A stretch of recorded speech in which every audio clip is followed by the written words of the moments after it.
नेकराम एक गरीब किसान था। वो पूरी मेहनत से अपने गांव में गेहूं की खेती करता था, लेकिन उसे अपनी फसल की इतनी भी कीमत नहीं मिल पाती थी कि वो अपने परिवार को भरपेट खिला सके। परिवार में नेकराम की पत्नी शांता और 2 बच्चे मोनू और सोनू थे। ऐसा नहीं था कि नेकराम की फसल अच्छी नहीं होती थी, बल्कि समस्या ये थी कि नेकराम को उसकी फसल की सही कीमत नहीं मिल पाती थी। नेकराम बहुत सीधा था, इसलिए गांव के अमीर लोग उसे जो भी कीमत देते वो उसी में अपनी फसल उन्हें बेच दिया करता था। इतने खराब हालात होने के बावजूद नेकराम ने कभी भी नेकी का साथ नहीं छोड़ा। वो जितना भी कमाता उसमें से एक हिस्सा किसी भले काम पर जरूर खर्च करता था। ये क्या किया जी? एक तो वैसे ही फसल की इतनी कम कीमत मिलती है, और वो भी अगर पूरी नहीं दोगे तो कैसे काम चलेगा? शांता, मैंने ज्यादा पैसे खर्च नहीं किए। बस मंदिर के बाहर जो 10-12 बंदर बैठे रहते हैं ना, सिर्फ उन्हें ही केले खरीद कर खिला दिए, बस। हाँ, तो ये पैसे भी क्यों बचा लिए? बड़े राजा रजवाड़े के खानदान के हो ना तुम, जो भूखे जानवरों को देखकर तुमसे रहा नहीं जाता। अरे भगवान, इतना क्यों बिगड़ रही हो? तुम्हें नहीं पता, ऐसे भूखों का पेट भरने से घर में बरकत आती है। अच्छा, तो हमारे घर में कहाँ है बरकत? जरा दिखाओगे मुझे? देखो जी, मैं साफ साफ कह देती हूँ, या तो अपनी कमाई बढ़ाओ या फिर ये फालतू की दरियादिली बंद करो। हाँ। नेकराम की पत्नी शांता ने जो 2 शर्तें उसके सामने रखी थी, वो दोनों ही उसके बस से बाहर थी, लेकिन फिर भी बड़ी हिम्मत करके वो लालचंद के पास गया, जो हमेशा नेकराम की फसल उससे खरीदता था। मालिक, इस बार की फसल बहुत बढ़िया है, आप खुद ही देख लो। गेहूं का एक एक दाना कैसा खिला हुआ है। तो अगर कुछ दाम बढ़ के मिल जाता तो। ना भाई ना, दाम बढ़ाने की तो बात भी ना करियो। हाँ, तुझे ना पता, तू तो गेहूं थमा के चला जाता है यहाँ से, फिर इसकी पिसाई पर बहुत खर्चा होता है मेरा, और उस हिसाब से आटे का दाम भी नहीं मिलता।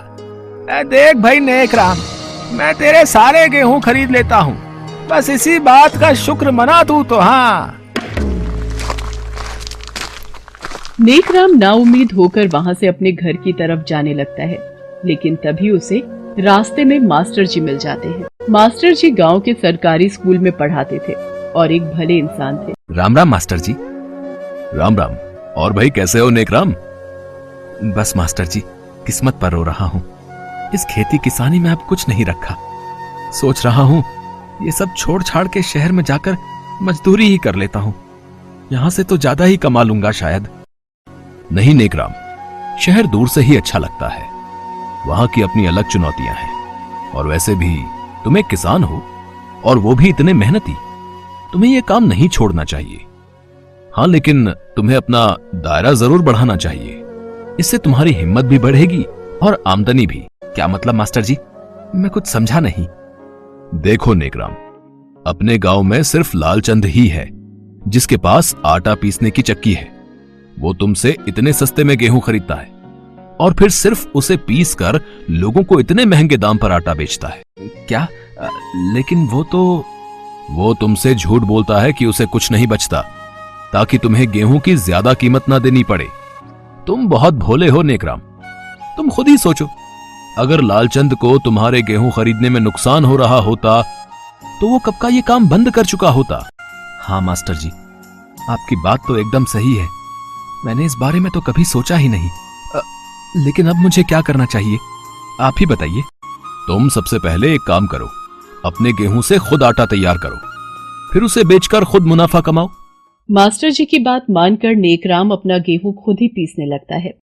हालांकि उसके पास आटा पीसने की आधुनिक मशीन खरीदने के पैसे नहीं थे, इसलिए शुरुआत में उसने और शांता ने मिलकर अपने घर पर ही पत्थर की चक्की का इस्तेमाल करके गेहूं पीसना शुरू कर दिया। अब वो गेहूं के साथ साथ आटा भी बेचने लगा और कुछ ही दिनों में उसे अच्छे पैसे बचने शुरू हो गए। लेकिन ये बात लालचंद को रास नहीं आ रही थी। क्यों रे नेकराम, है? सुना है अब तू गेहूं के साथ साथ आटा भी बेचने लगा है? क्या चल रहा है तेरे दिमाग में? हमसे मुकाबला करेगा तू? नहीं नहीं मालिक, वो क्या है ना, घर के इस्तेमाल के लिए मेरी बीवी आटा तो पीसती ही थी, तो सोचा कि अगर थोड़ा और हाथ चला के आमदनी बढ़ जाए तो क्या बुराई है?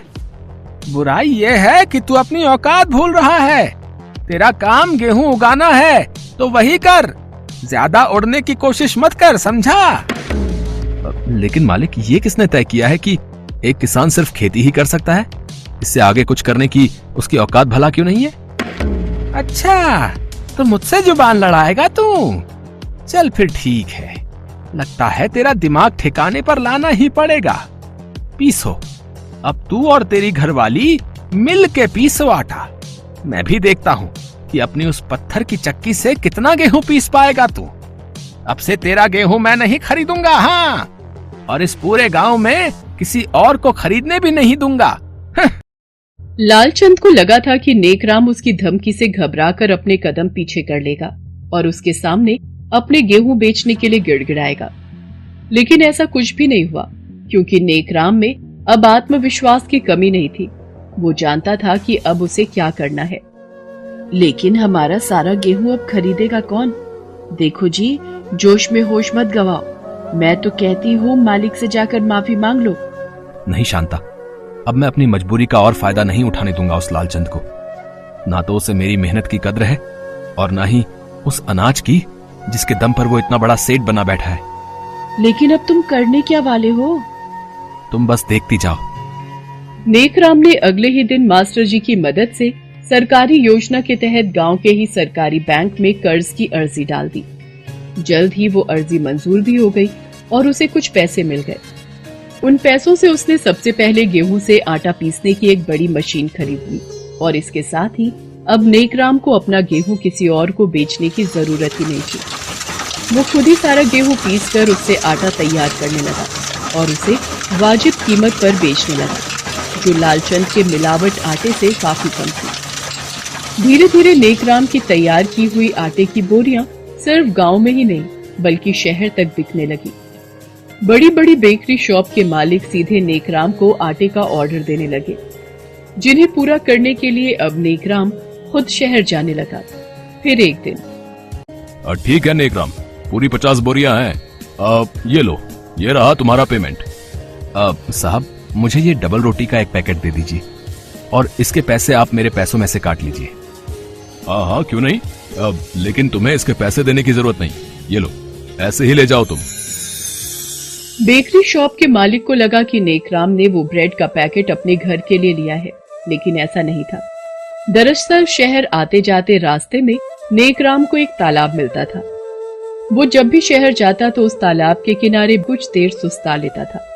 उस तालाब में काफी सारी मछलियां थी, जिनके लिए वो अपने घर से कुछ रोटियां लेकर आता था। उस रोटियों के टुकड़े वो जैसे ही तालाब में डालता तो एक साथ कई मछलियां उन्हें खाने के लिए ऊपर आ जाती थी। नेकराम को उन मछलियों का पेट भरना बहुत अच्छा लगता था, लेकिन उस दिन वो जल्दबाजी में रोटियां लाना भूल गया। तो फिर उन्हीं मछलियों को खिलाने के लिए उसने वो ब्रेड का पैकेट ले लिया। लेकिन उस दिन जैसे ही उसने तालाब में ब्रेड के टुकड़े डाले तो सिर्फ 2 या 3 मछलियां ही ऊपर आईं। नेकराम ने फिर से कोशिश की, लेकिन कुछ नहीं बदला। वो समझ गया कि तालाब से मछलियां कहीं गायब हो गई हैं।